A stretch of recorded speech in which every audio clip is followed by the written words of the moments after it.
വിളി സാധനം ഇത്.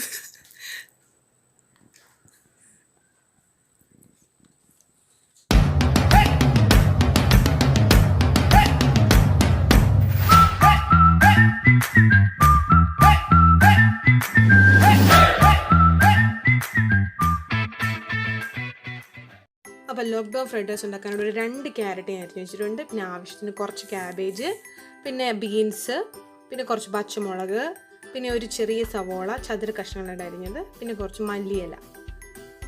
ഇനി നമുക്കിതെങ്ങനെ ഉണ്ടാക്കാമെന്ന് നോക്കാം. ഇതിനായിട്ട് സ്റ്റൗ കത്തിച്ചിട്ട് ചട്ടി വെച്ചിട്ട് ചട്ടി ചൂടാകുമ്പോഴത്തേക്കും കുറച്ച് സൺഫ്ലവർ ഓയിൽ ഒഴിക്കുക. എണ്ണ ഒന്ന് ചൂടായി വരുമ്പോഴത്തേക്കും നമുക്ക് ചതുര കഷ്ണങ്ങളായിട്ട് അരിഞ്ഞ് വെച്ച് നമ്മുടെ സവോള അതിലേക്ക് ചേർത്ത് കൊടുത്തിട്ട് നന്നായിട്ട് വഴറ്റി കൊടുക്കുക.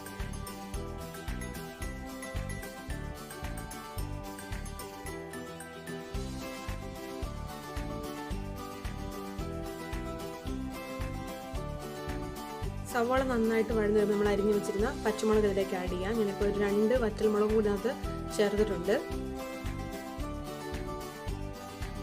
ഇനി ഇതിലേക്ക് ഞാൻ അരിഞ്ഞ് വെച്ചിരുന്ന ക്യാരറ്റും കൂടെ ചേർത്ത് നന്നായിട്ട് ഇളക്കി കൊടുക്കാം.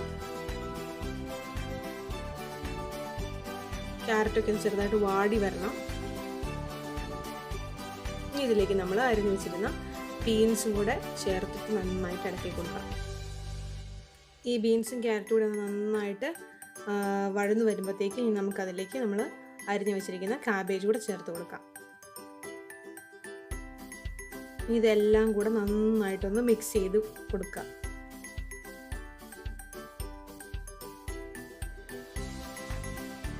ഇതിലേക്ക് ഞാനൊരു 1/4 ടീസ്പൂൺ മഞ്ഞൾപ്പൊടി, ഒരു 1/4 ടീസ്പൂൺ പെരുംജീരകം പൊടിച്ചത്, പിന്നെ ഒരു 1/4 ടീസ്പൂൺ ഗരം മസാലയും കൂടെ ചേർത്ത് കൊടുത്തിട്ട് നന്നായിട്ട് ഇളക്കി കൊടുക്കാം.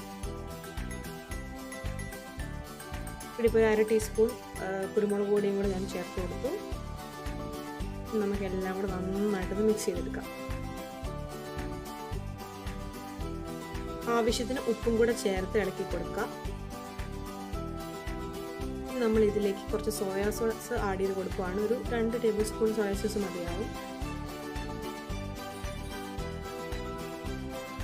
ഇനി നമുക്കിതിലേക്ക് ചോറ് ചേർക്കാം. ഇത് നമുക്ക് സർക്കാർ തന്ന നമ്മൾ റേഷൻ കടയിൽ നിന്ന് വാങ്ങിച്ച അരിയാണ്.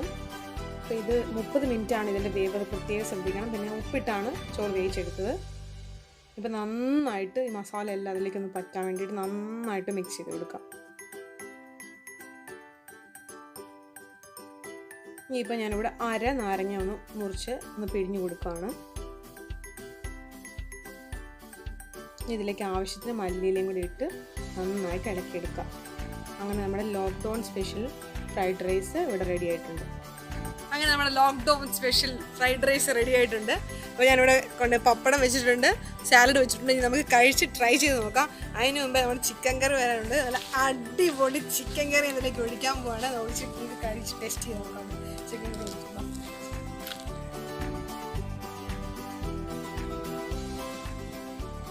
അടിപൊളി ചിക്കൻ കറി നമ്മളിതൊക്കെ കഴിക്കാൻ പോവാണ്.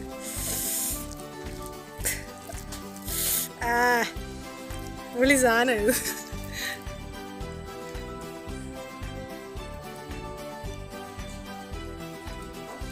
അല്ലേ വാ പൊളി. എല്ലാവരും ഇത് ട്രൈ നോക്കാം. നല്ല സൂപ്പർ ടേസ്റ്റാണ്. ഞാൻ ഉണ്ടാക്കുന്നത് അടിപൊളിയാണ്. നിങ്ങൾ ട്രൈ ചെയ്ത് നോക്കണം. ഇത് ഞാൻ കഴിക്കട്ടെ.